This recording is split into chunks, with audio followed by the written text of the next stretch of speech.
নমস্কার, শুরু করছি প্যারালাল ঝলক। আপনাদের সাথে রয়েছি আমি উর্না। আপনারা এই প্রথম দেখছেন ডিজিটাল মিডিয়ায় বাংলায় খেলার খবরের বুলেটিন। ভারতীয় ও আন্তর্জাতিক ফুটবলের যাবতীয় খবর নিয়ে আপনাদের জন্য আমাদের বিশেষ সেগমেন্ট খেল সকার।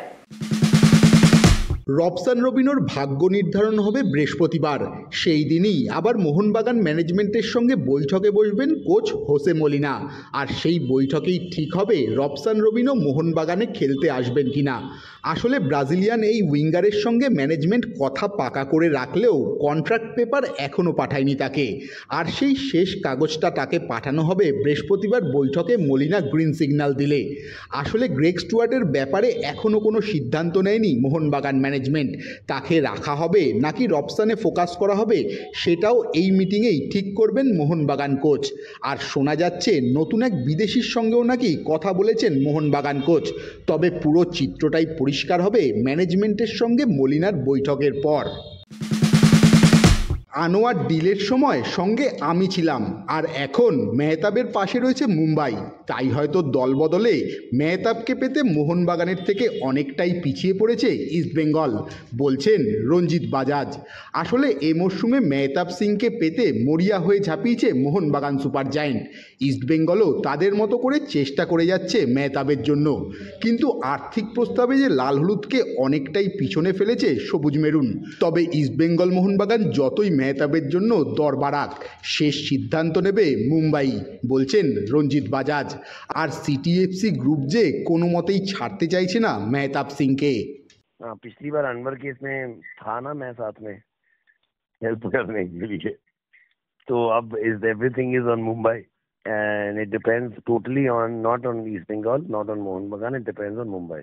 It doesn't मेहताब पे भी डिपेंड नहीं करता by the way, कि कहाँ जाना है उसमें, उसकी कोई उसमें इच्छा नहीं है, क्योंकि उनके पास 1 साल का कॉन्ट्रैक्ट है, उनकी मर्जी है कि वो कहाँ डालें। तो it has to be now who does the deal with Mumbai City first, and वो जो डील किसको, वो उन्हीं को देगा जो ज्यादा पैसे देगा, और क्या, वो तो कंपनी है।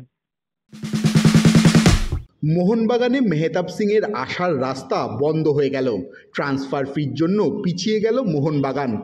আসলে মুম্বাইয়ের এই ডিফেন্ডারকে পেতে অল আউট ঝাঁপিয়েছিল সবুজ মেরুন ম্যানেজমেন্ট, কিন্তু তাকে যে ছাড়তে চাইছে না মুম্বাই সিটিএফসি।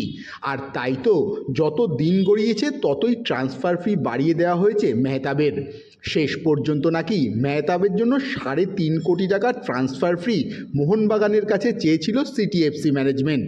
আর তারপরেই মেহতাব ডিল থেকে সরে আসার সিদ্ধান্ত নিয়েছে মোহনবাগান। এত টাকা ট্রান্সফার ফি যে তারা কোনো মতেই দেবে না তা আগেই পরিষ্কার করে দিয়েছিল সুপার জায়ান্ট ম্যানেজমেন্ট, কিন্তু সেই ট্রান্সফার ফি কোনো মতেই না কমানোয় সরে যাওয়ার সিদ্ধান্ত নিয়েছে মোহনবাগান। আর এবার ডিফেন্সের অন্য ফুটবলারের খোঁজ শুরু করে দিয়েছে তারা। তাই আপাতত মেহতাব সিংয়ের ডিল মোহনবাগানের ক্লোজ বলাই যেতে পারে।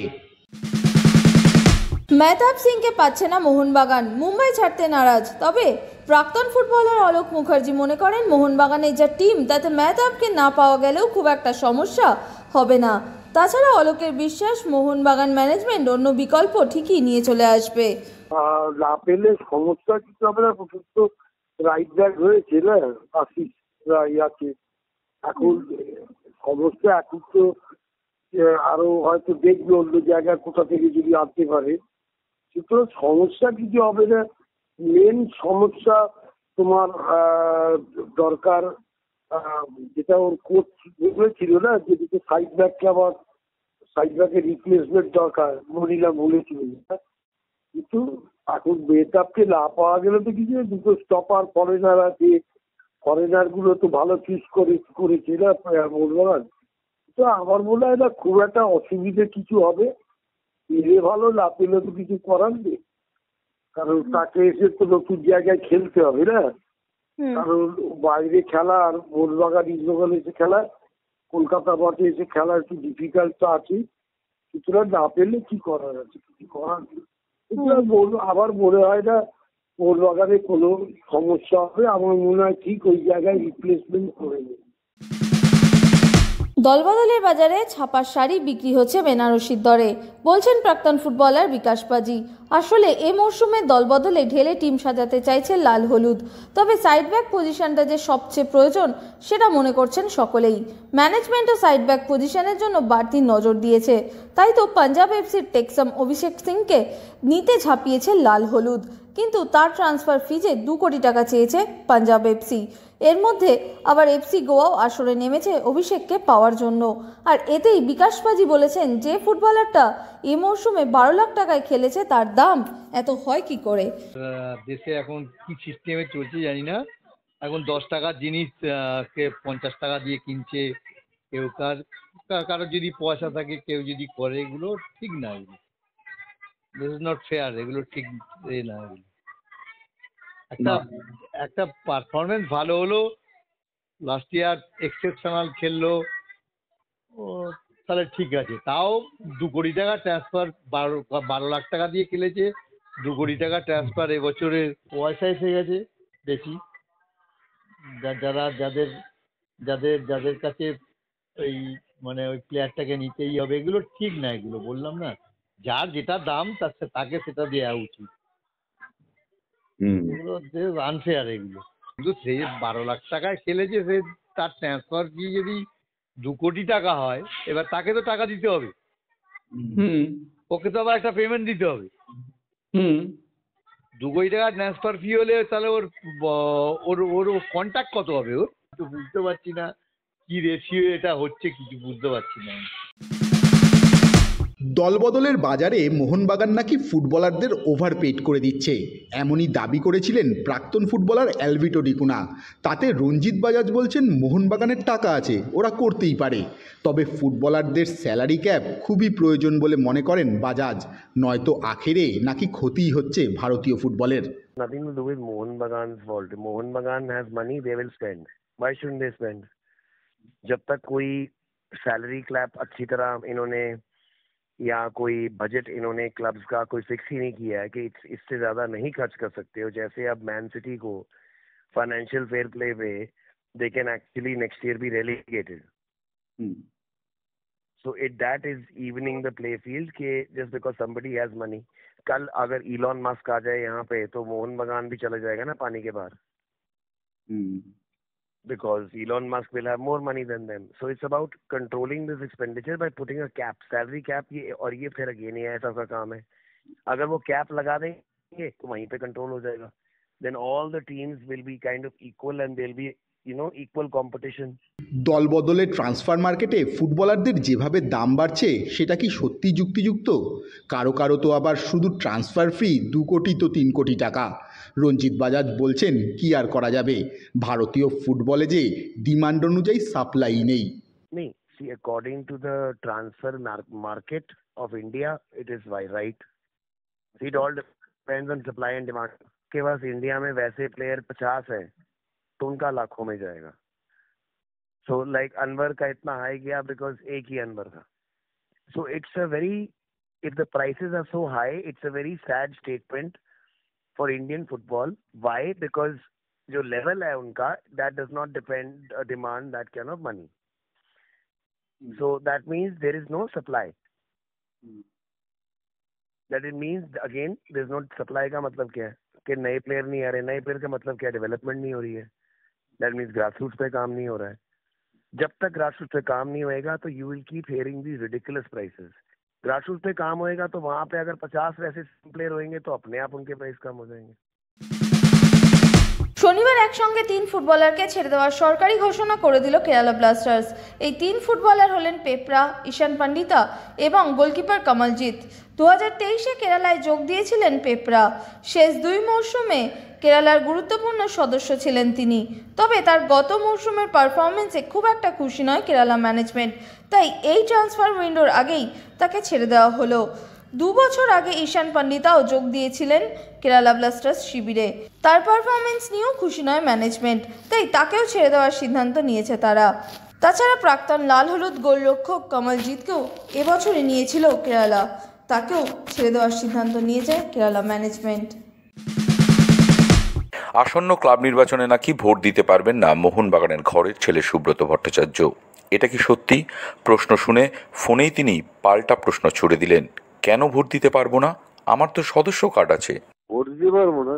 আমার জানি না তো কি বলছি, কেন আমি যাবো, তো ভোট দিয়েছি, যাবো তো, আবার যাবো তো।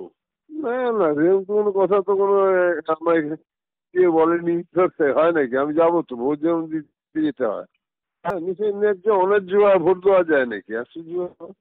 ওরা এইসব বলে পক্ষ বাড়িয়ে দিচ্ছে, ভোট দিতে পারবেন না। কিন্তু আর কারণটাও থাকবে, কি কারণে ভোট দিতে পারবো না এটা জানতে হবে তো। ভুল মানে চূড়ান্ত ভুল। আমি বা মেম্বারশিপ, আমার কার্ড আছে, আমি মুসলমানের মেম্বার, ছেলে যাবো নাহলে যাবো না। ঠিক আছে, তবু তো ওরা ক্লাবটাকে দেখেছে এতদিন, সুতরাং ওরা ওদের সমর্থন করাই ভালো। তো দেখা যাক, যাও বেরিয়েছে তখন দেখছি। আমি মেম্বার আছি, আমি মেম্বারশিপ দিই তা তো নয়, সব করিতে হবে। একদমই একদমই একদম। আর ঠিক আছে, আর আমার অত ইন্টারেস্ট নেই, ছেড়ে দিই। হনুমান ক্লাবে আমি যা করেছি 130 বছর ইতিহাসে কেউ করেনি। আমি যত ট্রফি দিয়েছি, আমি যত ম্যাচ খেলেছি, আমি কেউ খেলেনি। শুনলেন তো কি বললেন মোহনবাগান রত্ন সুব্রত ভট্টাচার্য? এটা একবার নয়, একাধিকবার বললেন। তবে যতদূর শোনা যাচ্ছে, পদ্ধতি মেনে সদস্যপদ নবীকরণ না করায় মোহনবাগান নির্বাচনে নাকি ভোট দিতে পারবেন না সুব্রত ভট্টাচার্য। প্রায় 6 বছর নাকি সদস্যপদ নবীকরণ করাননি তিনি। এটা অবশ্য নতুন নয়, এর আগেও এমন ঘটনা ঘটেছে। মোহনবাগান নির্বাচনে ভোট দিতে পারেননি প্রয়াত মোহনবাগান কিংবদন্তি চুনী গোস্বামীও। সদস্যপদ নবীকরণ না করা নয়, 10 বছর সদস্যপদ নবীকরণ বাকি ছিল ওনারও। এ মরশুমের I league champion Churchill brothers. সিদ্ধান্ত জানিয়ে দিল এআইএফএফ এর অ্যাপিল কমিটি। ডিসিপ্লিনারি কমিটির সিদ্ধান্তের পর অ্যাপিল কমিটিতে চিঠি দিয়ে চার্চিল নামধারী আর রিয়াল কাশ্মীর অভিযোগ করেছিল অবৈধভাবে এক বিদেশি ফুটবলারকে লিগের দ্বিতীয় লেগে খেলিয়েছিল ইন্টারকাশি। তার ভিত্তিতে সব খতিয়ে দেখে নিজেদের সিদ্ধান্ত জানালো ফেডারেশনের অ্যাপিল কমিটি, যার সুবাদে ইন্টারকাশির বিরুদ্ধে খেলা সেই ম্যাচগুলো থেকে 3 পয়েন্ট করে দেওয়া হলো চার্চিল নামধারী আর রিয়াল কাশ্মীরকে। আর এই 3 পয়েন্ট পেয়ে 43 পয়েন্টে গিয়ে দাঁড়ালো চার্চিল ব্রাদার্স, যার ফলে ইন্টারকাশির থেকে লিগ টেবিলে এগিয়ে গিয়ে I league champion Churchill brothers. কিন্তু সমস্যা হচ্ছে, ইন্টারকাশি যে বিষয়টা নিয়ে আগেই ক্যাশের অভিযোগ জানিয়েছে, আর ফেডারেশনের এই সিদ্ধান্তের বিরুদ্ধেও তারা কোর্ট অফ আরবিট্রেশনের দ্বারস্থ হতে পারে। ফেডারেশনের অ্যাপিল কমিটির সিদ্ধান্তে চার্চিল আই লিগ চ্যাম্পিয়ন হলেও এই ঘোষণার কোনো দাম নেই বলছেন রঞ্জিত বাজাজ। তার মতে ইন্টারকাশি এবার ক্যাশের দ্বারস্থ হবে, তাই আবার ঝুলেই থাকবে আই লিগ চ্যাম্পিয়নের সিদ্ধান্ত। এই সমস্ত বিষয়ের জন্য ফেডারেশন ও তার অফিস বেয়ারারদের দায়ী করছেন Bajaj. Now they have the full right to go to CAS also.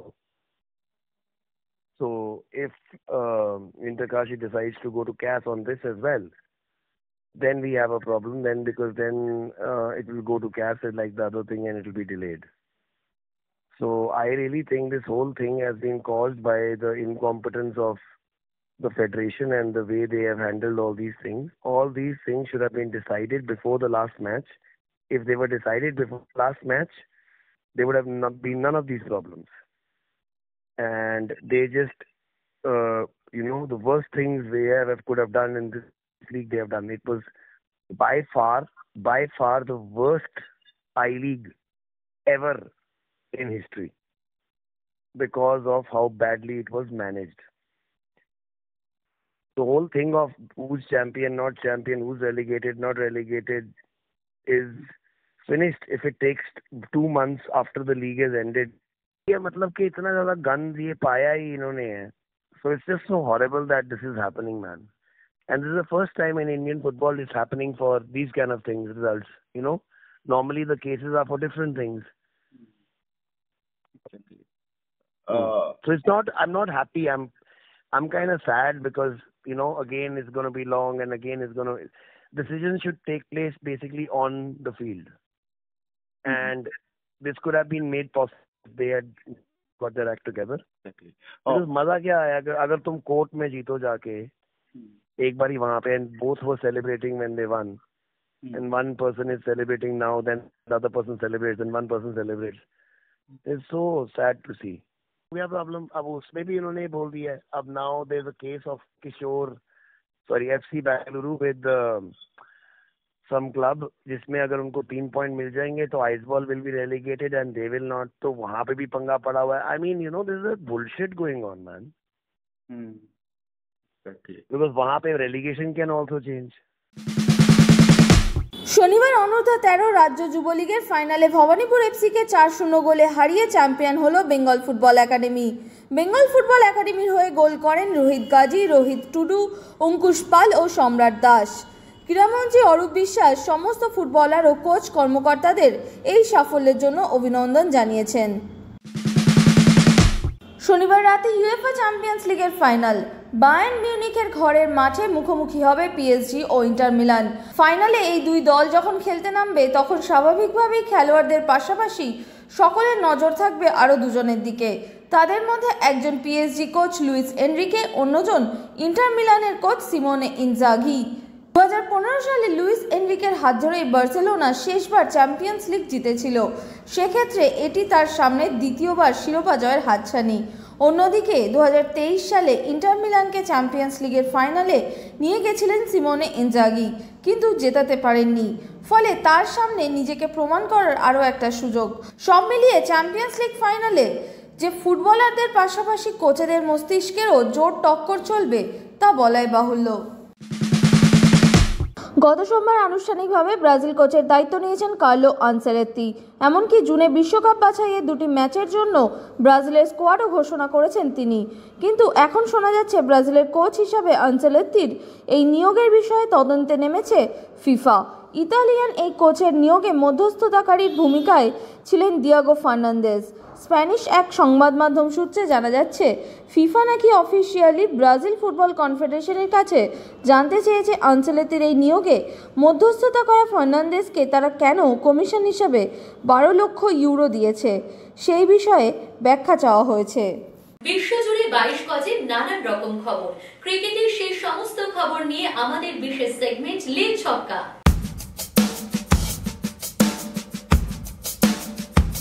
শুক্রবার দুর্দান্ত একটা ম্যাচে গুজরাট টাইটান্সকে 20 রানে হারিয়ে কোয়ালিফায়ার 2-তে পৌঁছে গেল মুম্বাই ইন্ডিয়ান্স। তবে মুম্বাই জিতলেও একটা সময় তাদের শিবিরে উদ্বেগ শুরু হয়েছিল। তখনই কোচ মেহলা জয়বর্ধনে ও batting coach Kieron Pollard Jasprit বুমরাকে কিছু নির্দেশ দেওয়ার চেষ্টা করেন। তখন বুমরা প্রচণ্ড আত্মবিশ্বাসের সঙ্গে তাদের জানান, কোনো চিন্তা নেই, আমি আছি। এবং সত্যিই দুর্দান্ত বোলিং করে শেষ পর্যন্ত দলকে জেতালেন বুমরা এবং বুঝিয়ে দিলেন কেন গোটা দেশের তার ওপর এত আস্থা এবং ভরসা। সত্যি হৃদয় ভেঙে যাওয়ার মতো ঘটনা। গোটা টুর্নামেন্ট দারুণ খেলে ভক্তদের প্রত্যাশা বাড়িয়ে শেষ পর্বে এসে মুখ থুবড়ে পড়ল গুজরাট টাইটান্স। শুক্রবার মুম্বাই ইন্ডিয়ান্সের কাছে হেরে প্রতিযোগিতা থেকে বিদায় নেওয়ার পর গোটা স্টেডিয়ামে টাইটান্স ভক্তরা বাকরুদ্ধ, হতাশায় আচ্ছন্ন। এমনকি দেখা গেল কোচ আশিস নেহরার ছেলে ও অধিনায়ক শুভমান গিলের বোন খুবই ভেঙে পড়েছেন, রীতিমতো কাঁদছেন। অন্য সমর্থকরা তাদের সান্ত্বনা দিতে এগিয়ে এলেও আবেগ যে বাদ মানে না। সূর্যকুমার যাদবকে নিয়ে উদ্বেগ নেই, তার চোট গুরুতর নয়, তিনি পুরোপুরি ফিট। শুক্রবার ম্যাচের পর জানিয়ে দিলেন মুম্বাই ইন্ডিয়ান্সের হেড কোচ মেহলা জয়বর্ধনে। গুজরাট টাইটান্সের বিরুদ্ধের ম্যাচে চোট পেয়েছিলেন সূর্য। কোয়ালিফায়ার 2-তে পাঞ্জাবের বিরুদ্ধে রবিবার তার খেলা নিয়ে উদ্বেগ তৈরি হয়েছিল, কিন্তু মেহলা জানান সূর্যর চোটের ব্যাপারে ফিজিও তাকে কিছু জানাননি।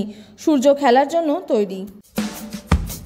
দুর্দান্ত ফর্ম অব্যাহত করুণ নায়ারের। ইংল্যান্ড লায়ন্সের বিরুদ্ধে প্রথম বেসরকারি টেস্টে 200 রান করলেন। 204 রান করে আউট হন তিনি। ভারতের স্কোর 500 ছাড়িয়ে গেল।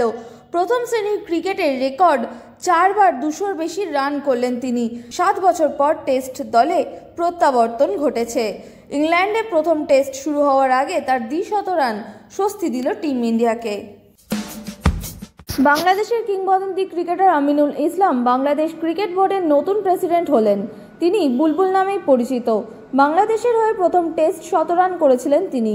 1999 বিশ্বকাপে বাংলাদেশকে নেতৃত্ব দেন আমিনুল ইসলাম বুলবুল। শনিবার বিসিবি ডিরেক্টররা তাকে নতুন প্রেসিডেন্ট হিসাবে নিযুক্ত করল। মুম্বাইয়ের স্বর্ণযুগের অন্যতম সেরা পেস বোলার আব্দুল ইসমাইল প্রয়াত হলেন। 79 বছর বয়স হয়েছিল তার। হৃদরোগে আক্রান্ত হয়েই মৃত্যু। প্রথম শ্রেণীর ক্রিকেটে তিনি 244টি উইকেট নিয়েছেন। 1960 ও 70-এর দশকে টানা 15 বার রঞ্জি চ্যাম্পিয়ন মুম্বাই দলের সদস্য ছিলেন আব্দুল ইসমাইল। ফুটবল ক্রিকেটের বাইরেও খেলার দুনিয়ায় রয়েছে আরো নানা রকমের খবর, আর সেই সব খেলার খবর নিয়ে আমাদের বিশেষ সেগমেন্ট উইং প্লে। মাত্র কয়েকদিন আগেও নিজের ফর্ম নিয়ে বেশ চিন্তিত ছিলেন ইগা সিওনটেক। মেয়েদের 2 নম্বর থেকে পিছোতে 5 নম্বরে পৌঁছেছিলেন, কিন্তু রোলাগাড়ায় পা দিতেই অন্য ছন্দে ধরা দিলেন পোল্যান্ডের এই টেনিস সুন্দরী। শুক্রবার তৃতীয় রাউন্ডের ম্যাচে সিওনটেক 6-2, 7-5-এ হারালেন রোমানিয়ার জ্যাকলিন ক্রিস্টিয়ানকে। ফরাসি ওপেনের 40টা ম্যাচ খেলে জিতলেন 38টিতে। এর ফলে ওপেন টেনিসে তিনি ছুঁয়ে ফেললেন ক্রিস এভার্টের রেকর্ড। খেলার দুনিয়ায় শোনা যায় নানা রকমের মন্তব্য, আর সেই সব মন্তব্যের কোলাজ নিয়ে আমাদের বিশেষ সেগমেন্ট থ্রো ইন। এটা খুবই সহজ সিদ্ধান্ত। যখন দেখবে তোমার হাত থেকে ম্যাচ বেরিয়ে যাচ্ছে, তখনই বুমরার হাতে বল তুলে দাও। তোমার হাতে যখন এই বিলাসিতা করার সুযোগ আছে। বুমরা হলো মুম্বাইয়ের হাউজিংয়ের মতোই মূল্যবান। শুক্রবার বুমরা যখন শেষ স্পেলে বল করতে এলো, তার আগে আমার ছেলেকে বলছিলাম, যতক্ষণ বুমরা আছে, যতক্ষণ ও বল করছে, ততক্ষণ ম্যাচ শেষ হয়নি। বুমরা আবার দেখালো কেন অন্যতম সেরা। সত্যি কথা বলতে কি, শুধু গুকেশ বা প্রজ্ঞানন্দ নয়, অবশ্যই অর্জুন আছে, অরবিন্দ আছে, যে ক্রমশ উন্নতি করছে। এছাড়া আরও অনেকেই আছে। তাই ভারতীয় দাবার ভবিষ্যৎ খুবই উজ্জ্বল। প্যারালাল ঝলক আজ এ পর্যন্তই। খেলার দুনিয়ার সেরা প্যাকেজ নিয়ে দেখতে থাকুন প্যারালাল ঝলক প্রতিদিন রাত 10টায়।